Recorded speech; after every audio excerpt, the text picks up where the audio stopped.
We call, at the very least, looking at the NFC East. So I'm going to make cases for different people here. At the very least, do we believe Jaxson Dart and Cam Skattebo are going to save Ryan Daboll's job? Jeffrey. I do, actually. I like, and you think with Neighbor's injury, I think Neighbor coming back, they have a great foundation there. They continue to play and show kind of the progress they've shown. Even in these couple weeks, it's not to me about wins and losses. It's about the progression of the team.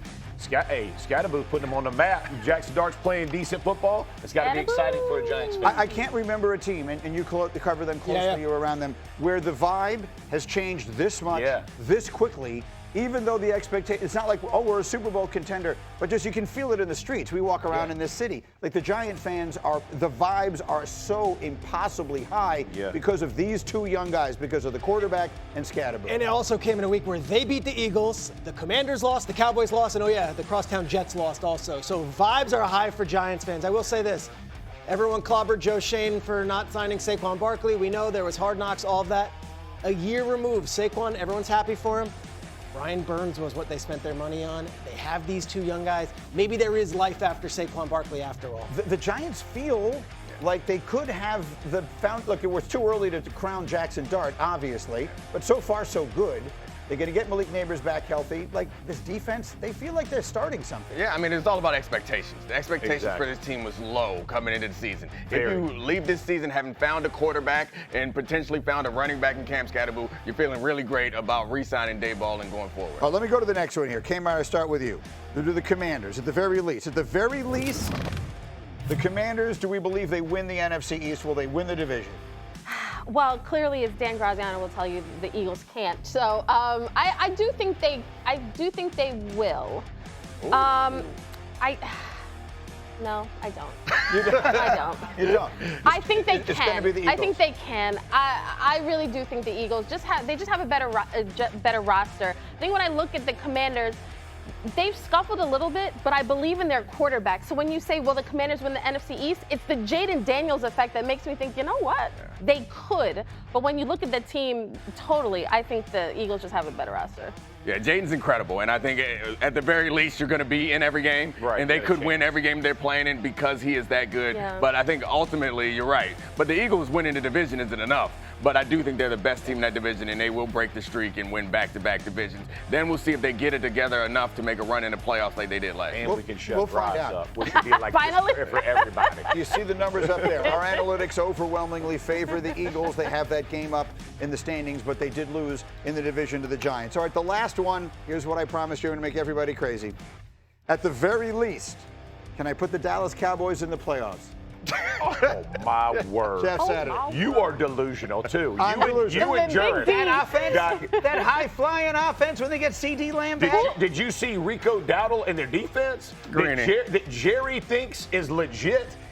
Getting run through over 6 yards a kick. Come on. Let me tell you something, Greedy. Good gracious. If a man 7 days out from the game tells you to buckle up, thank you, and then comes in and runs for almost 200 yards, let him know in the back. That defense is not something that I can believe in because I would die.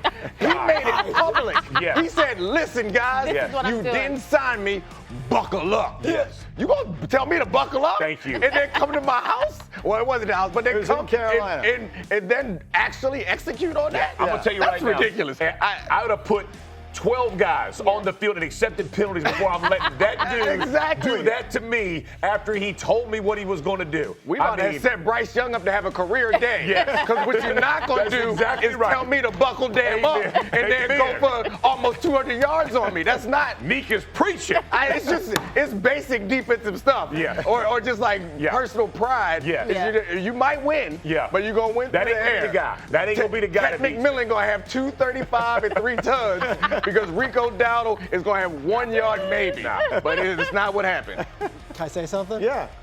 I think they can still make the playoffs. I do too. Let's go! I don't know. I look at it. It's like they get CeeDee Lamb back. I'm watching the Eagles fall apart. The Commanders lose another game. They beat the Commanders this week. Suddenly they're right in the mix. You know, the NFC is not a runaway deal. I think the Cowboys can still do something. They put up a lot of points. I do too. Here's the problem. Jerry will clip just the two of you talking. Yeah. And when the trade deadline comes, he's like, Yeah, you saw those guys on Get Up. We're good. So we good. I don't have to do anything. And then what happens? They still don't have a defense. They're worse than the league at just about every Everything. category. But most importantly, there's some things about football that I think I know, and I'll have to burn down my football knowledge foundation if a team that can't stop the run, like not only struggles against the run, is the worst at stopping the run. There are some basic things about football that I feel like will never change. You're gonna need to be able to stop the run. You can't stop the run, you can't win. And here's You can't buckle up. He said buckle up. And then he made us buckle up. And we did not buckle the chin strap. We got pow, pow. But here's what's tell me to worse. buckle up. When you keep saying this team can make the playoffs, you are literally like, hey, Dak, figure it out. Right. Figure it out. Pay him the most money as any quarterback in the league. Yeah, but he also doesn't play 21 other positions. But it's Joe Burrow down from a year ago. He had them that close. I mean, Joe Burrow, his team was in it to, literally on the final Sunday of the season. Because everybody their in offense the was league that was good. winning 7 games. Right. That's gonna be. I think, look, here, you know where I'm getting this from? Oh, my gosh. Jerry Jones still believes. Oh, Here my God. was Jerry yesterday on his/their much maligned defense. Where we're potentially our strongest is pass rush, and we've got the most capable pass rushers that we've had. Just reminded me that we are still in it. The last thing that I'm thinking about is in any way being out of the hunt. The greatest point that Neek just made, that Jerry just stepped in. Great, you can rush the passer. You don't get a chance to rush them. You have to earn the right to rush the passer by doing what? Stopping the run. The run. And when the dude says buckle up, it runs through your mouth. Your pass rushers can't ever tackle nobody because they're getting bludgeoned as they get pushed back. By the way, not even bludgeoned. 6 yards a carry? Yeah. Edgerrin James is in the Hall of Fame. I don't know that we ever got him to average 6 yards a carry. It is insanity. And the man told him before what he's going to do. And you too and Jerry are on the same. I refuse to let us get to talk about anything else. Buckle up. We are going to stay on the fact that the man said buckle up and then ran for 180. Yeah. But you're talking about Edgerrin James. This is Rico Dowdle we're talking about. Okay, so Rico, that you let go of. That's it. If you want to argue against the point Peter and I are making, it's awfully easy to do. Because the last revenge game they had before the Rico Dowdle one was Eberflus going back to Chicago. Oh. And if they were ever going to play a great defensive game, it was going to be them. Then, with him going back against the team that fired him and the young quarterback that, he couldn't develop and he should know his weaknesses and everything else. And the last time I looked, the Bears just scored another touchdown in that game. Yes. So it's hard to argue that the defense isn't unimaginably bad. But y'all are. Let's give a chance. Can they make a trade? I mean, he's talking about it. Can they make a deal? They could.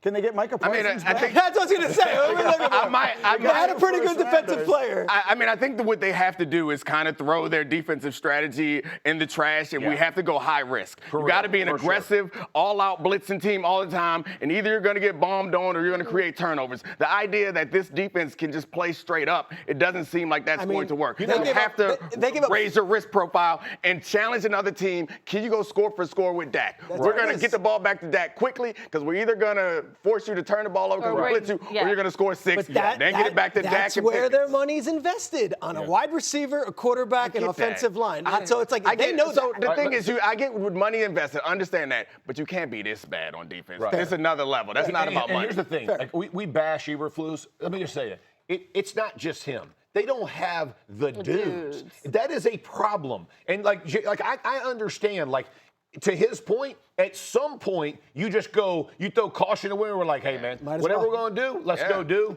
Win or lose, we're at least going to have fun. We're going to have fun. Let's burn this thing down, but enjoy it, baby. Let's ride it out. I need Buckle you. up. I need you, Shotty. I need you. Take this team to the playoffs. Make me look good, Shotty.